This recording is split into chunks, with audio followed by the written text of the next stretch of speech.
لما تيجي نلعب أحيان.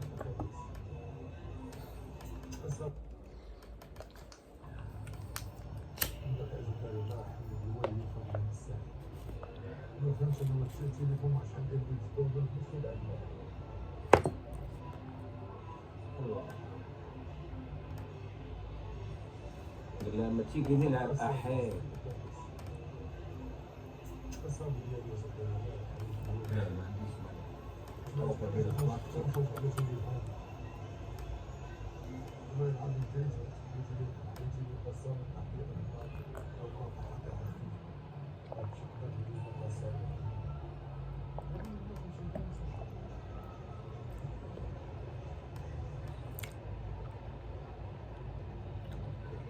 عزيزة ما ينكش كان قدام نقف معانا عزيزة شعر بعدين.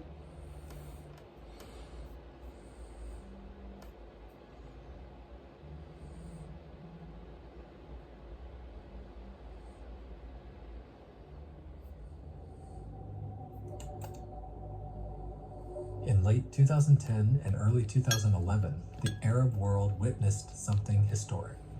Ordinary citizens were rising up, challenging long-standing regimes and demanding dignity, justice, and change. It was called the Arab Spring, and for a few brief months, it redefined what was possible in the region. Morocco was not exempt.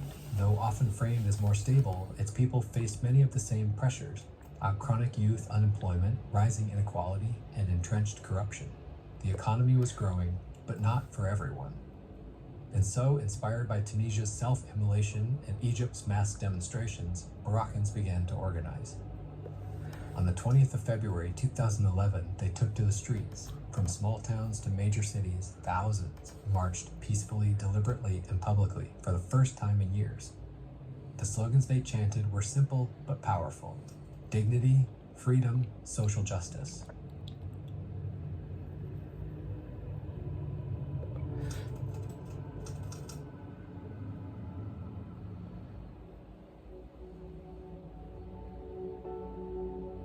Between 2000 and early 2011, Morocco presented itself as a model of gradual reform. GDP per capita almost doubled, and real growth averaged around 4 to 5%, according to World Bank and WDI 2011.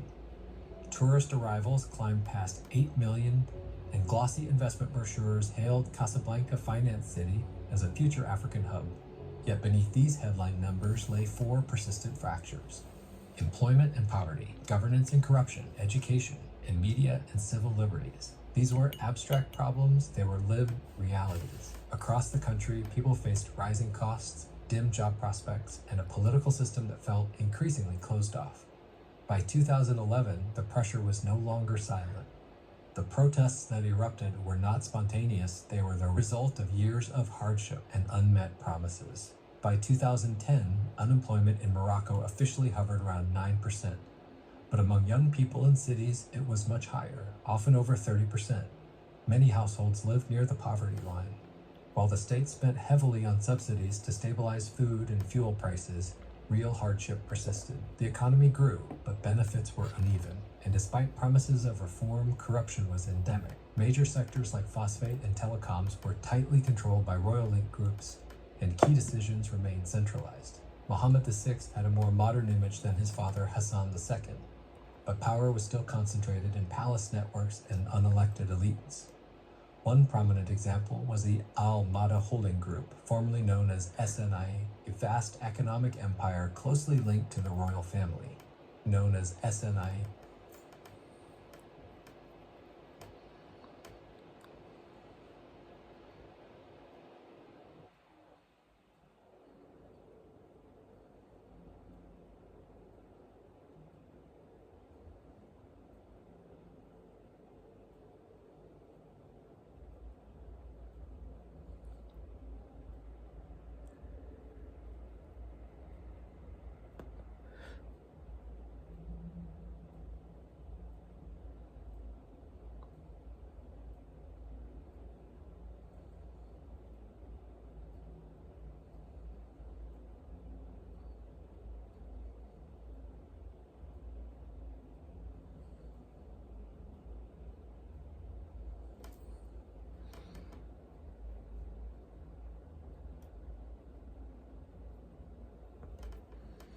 vast economic empire closely linked to the royal family. In 2010, it held stakes in key sectors like banking, mining, and retail.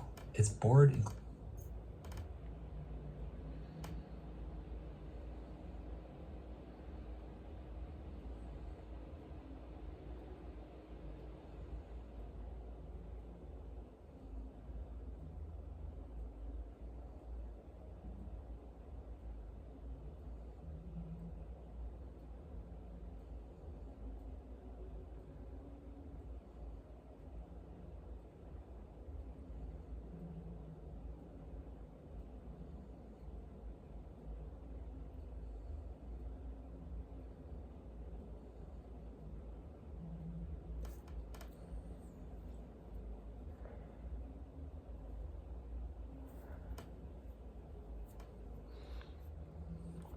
included figures who also held high-ranking positions in government, reflecting the deep entanglement between political power and economic control.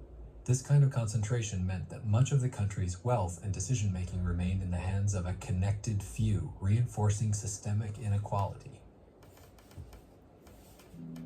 SNRT's two terrestrial channels, Al Ula and Duzium, or the second channel, devoted on average 17 minutes per primetime bulletin to royal activities in 2010. Flagship talk show Mubacharat Makum routinely opened with footage of the king inaugurating projects, while lifestyle magazine segments praised the National Initiative for Human Development. Independent print outlets like Al Masai faced heavy fines or bans when they crossed red lines on the monarchy or Western Sahara. The state news agency, MAP, supplied most headlines to private radio, reinforcing a single narrative. Television penetration had reached around 92% of households, giving the palace unrivaled reach.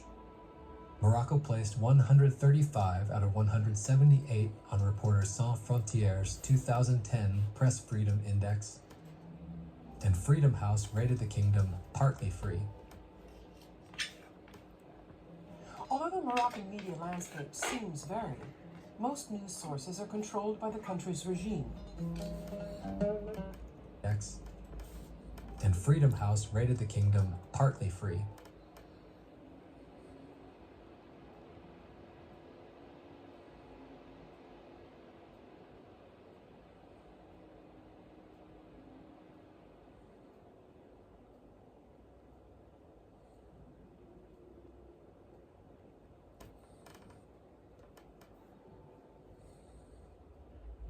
Although the Moroccan media landscape seems varied, most news sources are controlled by the country's regime. When the popular King Mohammed VI came to power in 1999, some journalists took advantage of his promising modernization campaign to report more freely on current events. However, journalists in Morocco say that in recent years, things have taken a turn for the worse. We have been living during the last 3 years in a very difficult moments of regression. J'ai été suivi par la police durant toute l'enquête. On n'a pas la tradition et la culture d'accepter, d'apprendre des choses sur nous-mêmes. On a du mal avec ça. During last 3 or 4 years, a lot of very good newspapers died because of boycott of the business class, because the business class in Morocco is dominated by the political regime. Years of choreographed coverage and the silencing of critical outlets fostered widespread self-censorship, normalized a palace-led narrative of gradual progress, and left many citizens doubtful that genuine political change was possible. State broadcasters simultaneously exported an image of Morocco as a moderate kingdom through paid segments on CNN International produced with the Moroccan National Tourist Office. Content analysis shows the second channel's primetime bulletin began with the formula, His Majesty oversaw, an average of 9 times per broadcast according to BBC monitoring. Over years, this drumbeat nurtured what scholar Abdallah Saf calls a paternalism fatigue, driving political discussion off-air and onto cafes and, crucially, social media. Decision-making remained concentrated in the royal court, and critics argued that economic gains flowed upwards while political space narrowed. Against this backdrop of modern facades and structural fatigue, the self-immolation of Mohamed Bouazizi in Tunisia, December 2010, and the televised fall of Egypt's Hosni Mubarak, the 11th of February 2011, it resonated powerfully with Moroccan youth. Within days, online calls for a dignity march coalesced into the date that would enter the nation's lexicon.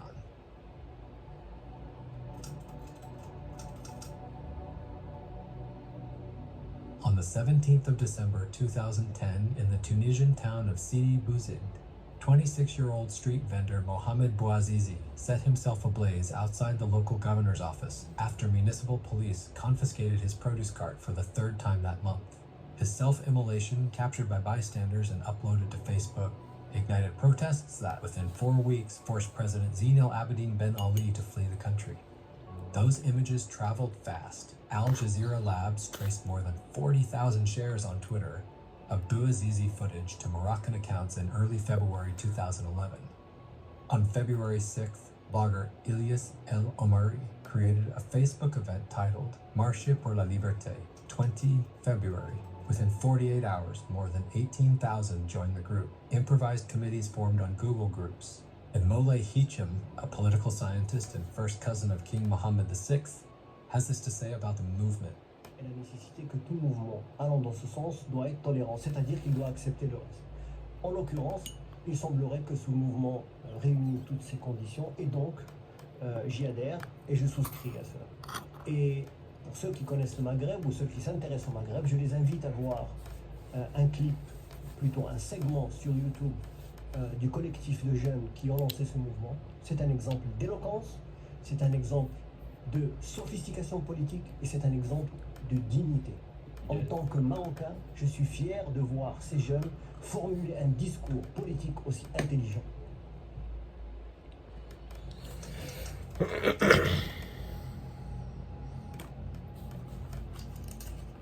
At dawn on the 20th of February 2011, crowds gathered in over 50 Moroccan towns. Protesters held aloft loaves of bread beside placards reading, "Enough corruption." In Tangier, dock workers wrapped the national flag around fishing nets and chanted, "Dignity, freedom, social justice." Demonstrators distributed roses to emphasize nonviolence, while live streamers from citizen outlet Mamfik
Kinch uploaded more than 200 videos before midnight.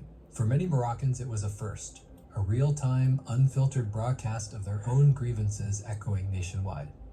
The silence, once thought private, was suddenly public and therefore breakable. There have been violent clashes here between students and the government's forces of order only a few hours ago. A young engineering student, Tahani, has brought us to an abandoned building to observe. What I saw this morning and yesterday was truly horrible. I saw several students who I know well being beaten by soldiers and by the police right in front of me. There were lots of arrests and people injured and ambulances. Tahani is with the movement of the 20th of February. She and other students started the big national demonstrations. They're calling into question the state structures in what is known as a constitutional monarchy, where the king has extensive powers. On a pu organiser des coordinations. We just want to live in a society without repression, a society of freedom and democracy and human rights. Structures in what is known as a constitutional monarchy, where the king has extensive powers. On a pu organiser des coordinations. We just want to live in a society. Powers. On a pu organiser كتقرا ولا نقحام كتقرا كتقرا des coordinations. We just want to live in a society without repression, a society of freedom and democracy and human rights. Une société de liberté, de كتعرب. démocratie et de droits humains.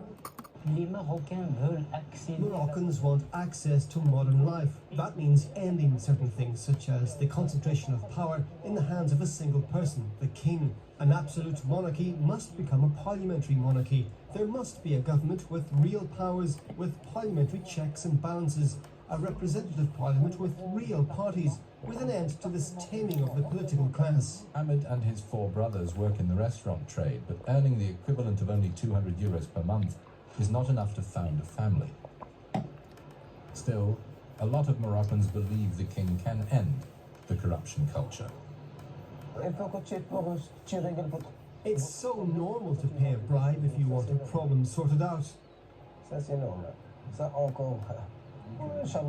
God willing, the king will change all that. For the people who are out of work. For everyone. The king is good to everybody here.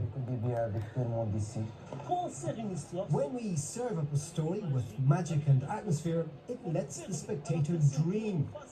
We bring a dream to places where dreams are fading. What social dream will the street protests bring? This June, the Constitutional Committee will make its proposal, a parliamentary monarchy or simply a modified absolute monarchy. It can be dangerous to dream. As we filmed outside the Royal Palace in Rabat, all went well. But once our camera was put away, megaphones were smashed in protesters' faces and the batons came out. According to the Interior Ministry, about 37,000 people rallied that first day, while organizers estimated more than 200,000 across 50 towns. Marches continued most Sundays into late 2011. However, the state's response evolved over time. While initial protests were met with relative tolerance, subsequent demonstrations faced increasing repression. Reports from human rights organizations indicated that security forces employed excessive force to disperse gatherings, leading to injuries and arrests. Notably, on May 29, 2011, protester Kamal Amari was severely beaten by police in Safi and died from his injuries days later. Additionally, hundreds of activists were detained, with some facing trials and prison sentences. These actions highlighted the challenges faced by citizens advocating for change and underscored the state's limitations on freedom of assembly and expression.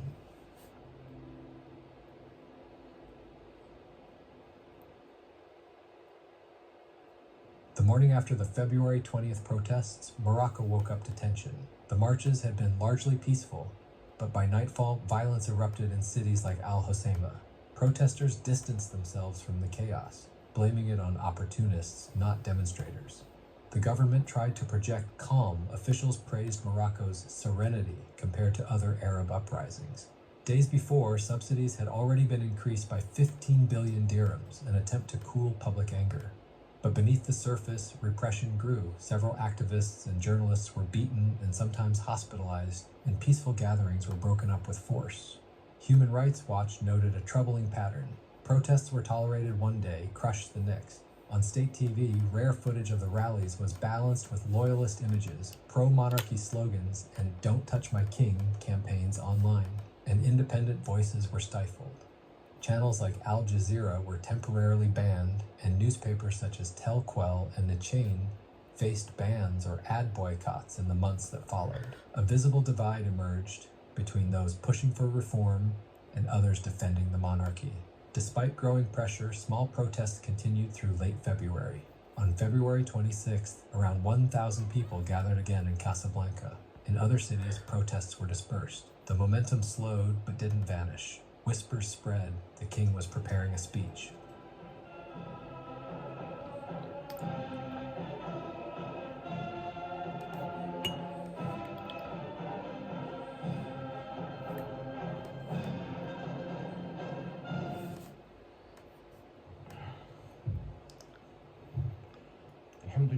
والصلاة والسلام على مولانا رسول الله وآله وصحبه. شعبي العزيز. It was around 8:30 p.m. on March 9th, 2011, when Moroccan state television interrupted its programming. The king appeared on every channel, speaking calmly and deliberately. His brief speech, just over 9 minutes long, never once explicitly mentioned the protest movement or the turmoil in the streets. Instead, Mohammed VI carefully framed the reforms as a continuation of his own enlightened leadership. He spoke as a monarch granting change, not yielding to demands. The tone was confident and patriarchal, reassuring the public that the palace had heard legitimate grievances without conceding they were driven by protest. He announced the creation of an advisory commission tasked with drafting a revised constitution. The commission would report back by June, which was 3 months away, and a national referendum would follow. The king outlined 7 pillars of reform. Here's what they were and what they meant. The king's 7 pillars of reform began with a proposal to empower the prime minister, who would now be appointed from the majority party in parliament rather than hand-picked by the king, suggesting a more democratic process, though still under the king's overarching authority. He then called for the independence of the judiciary and a clearer separation of powers, while maintaining his role as head of the Council of Ministers. He promised to decentralize governance by strengthening regional autonomy, although the plan remained under tight royal oversight, and also pledged to recognize Morocco's plural identity by officially elevating the Amazigh language alongside Arabic. He affirmed support for individual freedoms and human rights, echoing the recommendations of the Equity and Reconciliation Commission, and mentioned goals of gender equality and broader citizen participation. And lastly, he concluded with what he called a strong push to revive stalled reforms and modernize Morocco's democracy, though this final point was vague, offering little detail and framed more as a rhetorical gesture than a concrete plan. Reactions to the king's speech were immediate and mixed. In the state media and among pro-establishment voices, there was an almost palpable sigh of relief. Many ordinary Moroccans, especially those not actively involved in the February 20th movement, welcomed the monarch's promises as a sign that Morocco could reform without revolution. The official narrative painted March 9th as a historic turning point. By launching constitutional reform, the king shows wisdom and foresight, declared commentators on public TV, emphasizing how Morocco was unique in the Arab world, a country where the ruler proactively responded to his people without bloodshed. Western allies, too, reacted positively. The United States, a close partner, praised the king's initiative in diplomatic remarks, and France expressed support for what it called Morocco's peaceful evolution. Behind closed doors, these allies saw the king's move as a stabilizing one, hoping it would keep Morocco from boiling over like Tunisia or Egypt.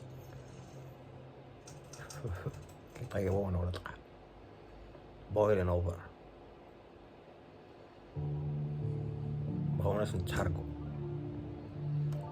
On July 1st, 2011, the new constitution was overwhelmingly approved by referendum. Official results claim more than 98% support with over 72% turnout. But as reported by various observers, including Human Rights Watch and Le Monde, the environment surrounding the vote was not free from pressure. Public employees were quietly urged to vote, state media aired relentless pro-reform messaging, and dissenting voices found little space to challenge the official narrative. To many outside observers, the new constitution was hailed as a bold step forward. It included commitments to civil liberties, gender equality, linguistic pluralism, and a rebalancing of powers. The prime minister, now called head of government, would be appointed from the party winning the most seats in parliament. Amazigh became an official language. Human rights were reaffirmed. But a closer look at the constitutional text reveals deep ambiguities. As outlined in the International IDEA report, the 2011 Moroccan Constitution, a critical analysis, the reforms preserved core monarchical powers. The king remained head of state, army, and religion. He chaired the Council of Ministers, controlled strategic decisions, and could dissolve parliament. The shift in governance appeared more semantic than structural. The constitutional drafting process itself was criticized as top-down. The appointed advisory commission operated under royal oversight. Civil society input was minimal. According to the report, while the king acknowledged the need for a social charter and later constitutional reform, the entire constitutional reform process was driven by the king's agenda. And while the Royal Commission for Constitutional Reforms has met representatives from different political parties and civil society organizations, there were no clear-cut rules that could guarantee respect for the propositions of these political forces. The end result is that the Constitution was reworked and validated by the Royal Cabinet before the referendum. Rather than offering clear, enforceable reforms, the 2011 Constitution adopted broad language, terms like strategic sectors and general orientations, which left key powers of the monarchy undefined and effectively preserved royal authority. The report concludes that while the Constitution introduced a modernizing narrative, it maintained the traditional political structure, leaving actual power unchanged.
There is no greater danger to the state than a so-called intellectual. It would have been better if you were all illiterate. Those are the words of King Hassan II. March 1965, Casablanca. Thousands of high school students marched for their right to an education. The regime opened fire. General Mohammed Oufkir flew above the crowd in a helicopter and gunned them down. Officially, a dozen were killed. Witnesses say it was closer to 1,000. But that chapter of history, bloody, buried, and unresolved, rarely finds its way into the story Morocco tells the world. To the outside world, Morocco appears calm, stable, a strategic ally of the West. But under that surface lies a decades-long history of repression, torture, and propaganda. This is the story the monarchy buried. Morocco gained independence from France in 1956. The first years were hopeful. Nationalists in the Istiqlal Party vied for democratic governance. But when King Mohammed VI died in 1961, his son Hassan II took the throne and quickly consolidated absolute power. The 1962 constitution gave the illusion of a parliamentary system, but the king retained control. Political opponents were harassed, dissidents exiled. In 1963, 11 members of the UNFP, Morocco's Socialist Party, were sentenced to death for opposing the monarchy. Among them, Mehdi Ben Barka, a charismatic and internationally respected left-wing intellectual, mathematician, and co-founder of the National Union of Popular Forces, UNFP. Known for his eloquence and political vision, he became a symbol of Third World anti-colonial movements and a vocal critic of monarchical authoritarianism in Morocco. He also created a union to unify very political vision. He became a symbol of Third World anti-colonial movements and a vocal critic of monarchical authoritarianism in Morocco. He also created a union to unify various students' associations. You can pause to read more about him here. Sourced from Historical Dictionary of Morocco by Thomas Park and Aomar Boone. The official Wikipedia page of the party that still exists today in Morocco, the National Union of Popular Forces, reads, "When the Sand War broke out between Morocco and Algeria in 1963, Ben Barka, then in Algeria, officially sided with Ahmed Ben Bella's FLN government.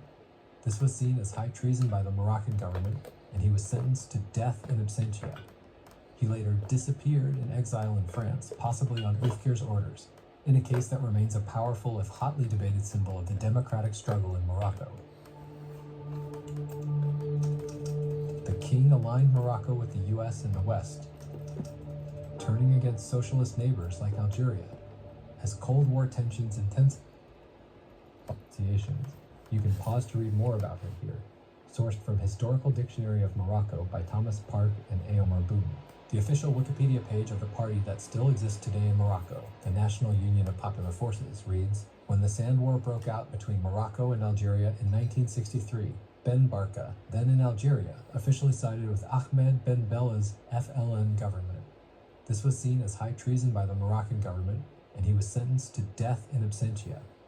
He later disappeared in exile in France, possibly on Oufkir's orders, in a case that remains a powerful, if hotly debated, symbol of the democratic struggle in Morocco. The king aligned Morocco with the US in the West, turning against socialist neighbors like Algeria. As Cold War tensions intensified, so did internal crackdowns.